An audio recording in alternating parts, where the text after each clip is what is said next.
Now, though, you can already see the respect being given over, right? Blacklist International, this is the draft that they've went for. A lot of magic damage. Without the S picked up in the early phase here for Blacklist International, Echo will take that away. Secondly, though, you can expect Edward to actually get counter or just targeted here. Maybe the Benedetta ban comes through because Blacklist still need a physical damage threat, but they still are going to try to nail down Venus's hero here. The Estes, now the Diggy. Okay, so looking at Echo, they really want to make sure that when they dive, it is successful. But before that, we got a quote from Oh My Venus saying, we're kind of expecting that teams will ban the Estes, and we're actually prepared for it. I'm looking forward to see Estes in the banning section. And now, it has been banned. And what better place to show your maximum potential in the grand finals of the world stage? With the Lolita being picked up here by Echo, they're leaving Benny Cutie in both a dangerous and also protected spot because again, they want to make sure that he isn't fully countered, but also you gotta wonder what else is out left there because the Beatrix is out, the Brody is out, Matilda. They themselves panned out the carry and the 1-1. Are you seeing a carry here? Oh, rather a Matilda? Yeah, I'm thinking Matilda and Blacklist International lock it up. The Benedetta 2 earlier on. They need a physical damage threat. And guess what? The Barats actually work super well with the Matilda, and that's the reason Echo banned out all these marksmen. They wanted to go for the Lunox, they wanted to go for some burst damage and some more magic damage, knowing that Sanford on the Lapu likes to go for just a lot of damage. Remember, yesterday we saw the Hunter Strike, the Bloodlust Axe. This is a very physical Lapu. I would say, with the draft coming in from Blacklist International, this is a very good draft to start game number 1 because it is a very simple draft. This is what is going to give you confidence moving to game 2 onward. So honestly, I'm liking the draft coming in from Blacklist because you can make very little mistakes with this kind of draft, with this kind of gameplay. Yep, signature picks for all of our defending champions. For Echo, I'd like to say the only thing that's missing for me is the split push potential from Benny Cutie. It's not as potent when you're on a hero like Lunox, but what it does have is amazing team fight engagement. A lot of damage when you hit your power spike. Ladies and gentlemen, here we go. Indoor Sinayan and all across the world, I hope you're ready. It's time for game 1 in this best of 7 between Blacklist International and Echo. Looking at both drafts, I would assume that they're not going to fight a lot in the early stages of the game. They're going to fight around Riverside. They're going to fight for the control around the turtle because they want to make sure that they have the levels first. So if you see any kind of rotation, it's all about maximizing the minions to make sure you get as much level 4s on your heroes before going into the turtle phase. With 2 utility junglers, this is what you can expect, right? A lot of emphasis around the mid control. Why? To control the neutral objectives like you mentioned earlier. Mid-control plays such a huge impact in this game, and you can already see for both of the teams, Venus and Haji, Sanji and Yaoi, they're focusing a lot, putting a lot of resources down into that mid lane to create some more pressure, but still, it's Blacklist International who secure the Lethal Wanderer. Okay, so now, looking at Blacklist as well as Echo, not a lot of action will come true. I'm thinking they got to find a way for Echo to get Yaoi onto level 4 because that is a very big ultimate to have in the turtle fight. It's coming up in roughly 36 seconds. So Echo as well as Blacklist International, both teams we saw in the best of 5 before, they like to see what the opponent wants to do first. Blacklist is asking Echo, Echo is asking Blacklist. Now Yaoi, he might get engaged for a little bit. He does have the flicker here, pops the flicker just to escape. Blacklist International with a resource advantage before the first turtle spawns in 15 seconds. That's going to be Blacklist here, knowing that they can buy time, but up top, Benny already caught low, flickered out of that. Blacklist International now with 2 advantages in terms of resource, and maybe even Oheb can rotate down below. Oh, but there's 3 members from Echo here. Sanji still clearing the wave. Carl TZ dashes on out. Sanford setting it up. Turtle less than half health. That's going to be the final blow by Edward. Carl TZ going to be stunned up, but has the heavy spin. It does not matter. It's the first blood picked up by Echo, but the turtle will be slain by Blacklist International. Killed or objective. Benny going to be slain in the gold lane. Blacklist strikes back, making it equal. 2 ults spent by Blacklist up top. Echo takes 2 down in the bottom, but they do get Turtle. I'm talking about Blacklist. Was that worth it, LaFell? I would say it's not that worth it because in my personal opinion, getting kills is very good because you can establish map pressure because what's the objective of getting the turtle? Sure, you want the gold, sure you want the XP, but you want more control. Now, Edward going up against Sanford taking quite a bit of damage and Sanford's gonna get chased. Circling Eagle onto Sanford here. Haji does not have the feather airstrike. Down some basic attacks coming in. Sanji not gonna be here to help him in time. Sanford falls in the XP lane. The Festival of Blood lifesteal is just not enough at this level. 3 minutes in, and I'm not sure if there's enough. Yeah, no, none at all into the emblems. Many though, look at that. That's gonna be the damage coming in. The Numenal Blast charged in, but knowing that OHEB has the Purify, they decide not to commit just yet. Yeah, looking at all of the emblems as well as the way that they're setting up, Sanford, his personal goal in this game is to get at least 3 kills. Once he has that 3 kills, he will maximize his emblem. Oh My Venus getting poked out just a little bit. But now, looking at the map, if Echo could give those 3 kills over to Sanford, we can see Echo being a little bit more explosive. You can expect that Sanford's gonna look for it. He's gonna pressure Edward hard here. Sent him home just now because they want to time the way that this turtle goes. Again, we're 20 seconds away. Benecutie pressuring OHEB as well. Oh My Venus and Yawi playing footsies, making sure that their gold laner gets the advantage. The zoning coming in again, right? This is what we kind of expect in the gold lane matchup. Harith, once you get to level 4, isn't really going to be able to threaten the Lunox. And even in the XP lane, we saw that Edward was winning early on, but now that Sanford has gone that level 4, has gone a few items down, it's a bit tough for Benedetta. Oh, turtle already spawned. Carl TZ spots out Haji. Sanford, yeah, there's the RWM. Not going to be able to find anything else though. The stun does connect with the feather airstrike connecting onto Sanford. The Petrify locks him down. Edward finds the pick up. Blacklist International now with a man advantage. Rotating around Eternal, circling Eagle onto Yawi. He's going to be able to find the stun. Carl TZ jumping in. Numenal Black charged in with the Flicker as well. OHEB with no Purify here. Doesn't use it just yet. Why still winning the Retribution battles at the top? This is on force. Now Yawi going to be able to dodge away for now. That's a lot of burst damage as Yawi will be slain by Edward. Echo losing out in the straight. Blacklist has amazing battlefield awareness. They knew exactly where every member of Echo was. They almost threatened orange steal from Carl TZ, but they're not done. A stun and a knock-up. It's still Matilda Airlines here for Blacklist International. Blacklist is showing what they want to do with this draft. You want to establish control. You want to make sure that the Riverside, you're winning. And the specialty of having a Matilda is when someone overextends, they're not really overextending. In their previous fight in the Turtle, they were very focused. What do we want to do? Turtle first, but now they want to kill. And they get it, right? It's onto Venus, the roamer. Anything that Echo can get here in the first 5 minutes, they will. In the first 2, they were willing to trade and get some advantages, but now wait, a stun onto OHEB, forced out the 7 force. Pops the Purify as well. The real world inflation almost catches OHEB, but he is able to get out of that one. Haji rotating towards the gold lane with a feather airstrike to clear it out, protecting his tier 1 up top. This is difficult because we said for Echo, for them to win, they have to win the lanes. Here in the early game, not exactly the story because Blacklist now ahead maybe 1.5k. LaFell, what's going on? I would say it's not enough because Blacklist, they understand this as well. So as long as they delay, as long as they wait for OHEB to get 2 items, then it's basically they're already doing at least half of their win condition. So it's not about Echo not doing it. It's more about Blacklist saying this time and time again, we understand how your draft works, so we're just going to play around it. So even though, okay, so here's the thing.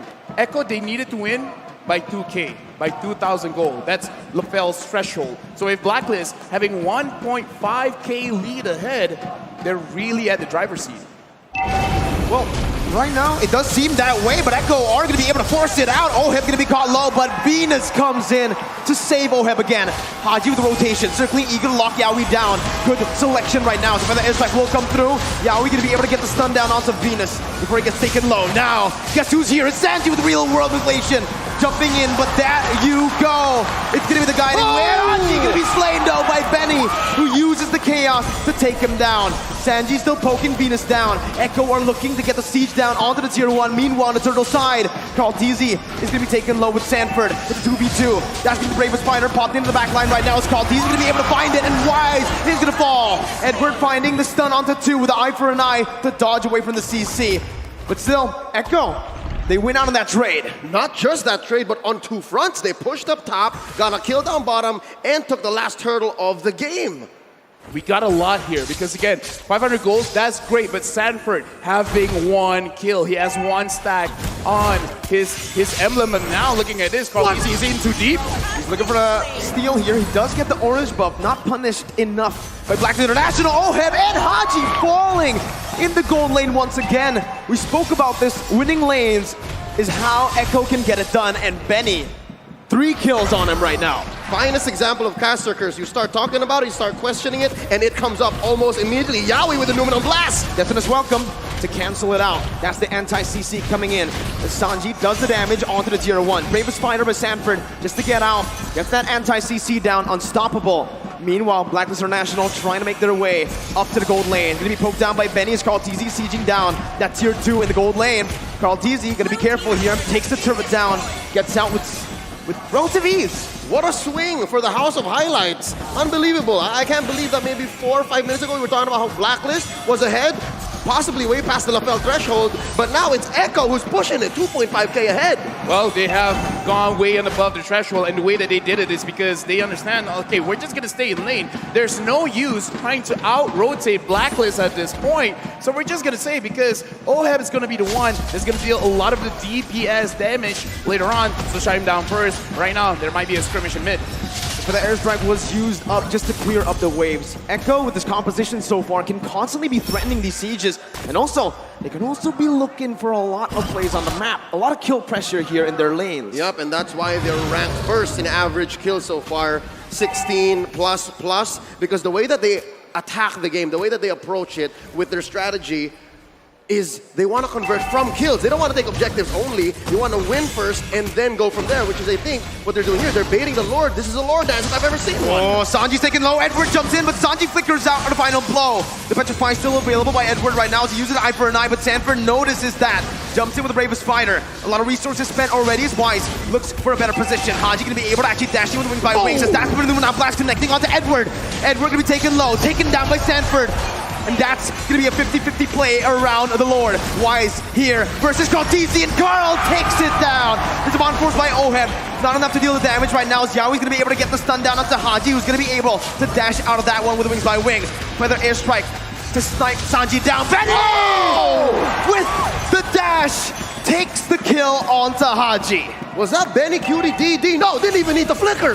Dude, that was Benny QT. And again, looking at the items here, because we got to see whether they are strong now or not. Looking at Benny Cutie, having 3 core items, Cloud Destiny, Lightning Treasure, as well as Divine Glaive. Right now, oh my Venus getting engaged by Yawi. Numenal Blast again, locking the Queen down.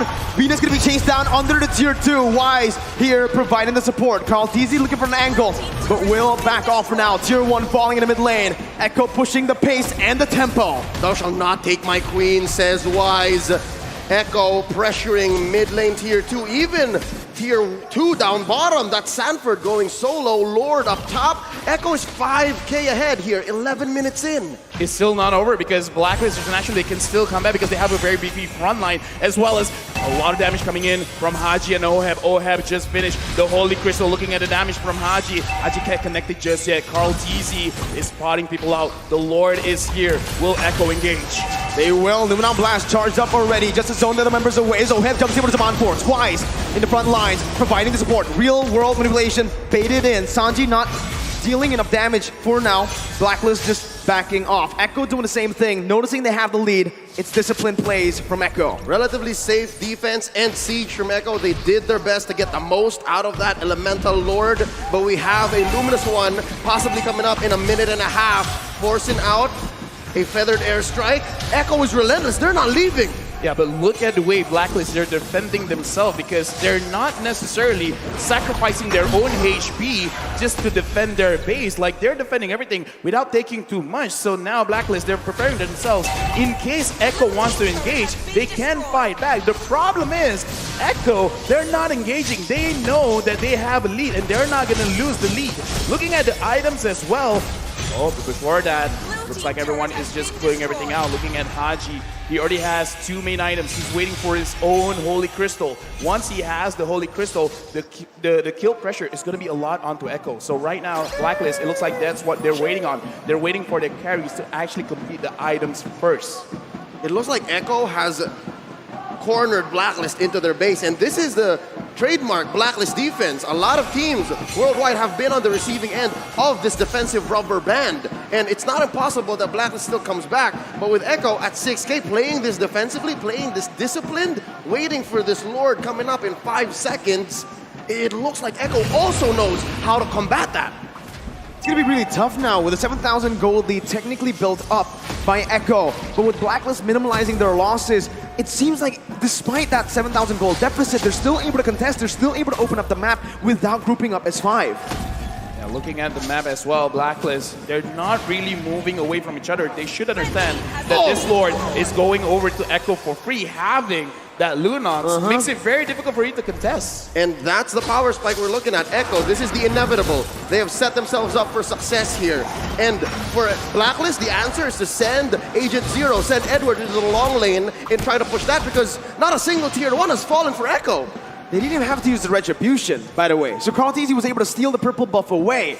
So right now, again, Echo are just building up the way, slowly but surely, to finally take some base turrets down. This is what kind of feels bad as a Baras. You kind of don't care too much about your buffs getting taken away, but what you do care about is it's hard for you to maintain those stacks, because Baras is at his strongest at like, what, 15 stacks? Because looking at Wise now, that is a pretty small Wise. That's a small dinosaur there, and you're right.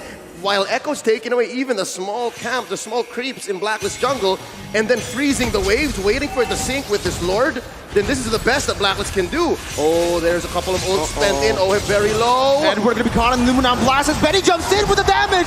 And that's the combo, the notorious one. As Echo now looking for the siege into the base turret in the mid lane. Lord still marching in the top lane. Concealed play gonna be popped in. Echo looking for more. That's the air spike popped in, but look at Stanford, he flickers under Haji, but he's gonna be able to get out for a bit. Haji gonna fall. The circling eagle does not save the queen. Oheb, the last man standing, but Echo will secure game number 1. Ang limang Echo fans make noise all around as their team takes game 1. It's a long journey, folks. It's a marathon, not a sprint. So game 1 is great for momentum, but they still gotta watch their backs. Blacklist will pick up so quick from this victory.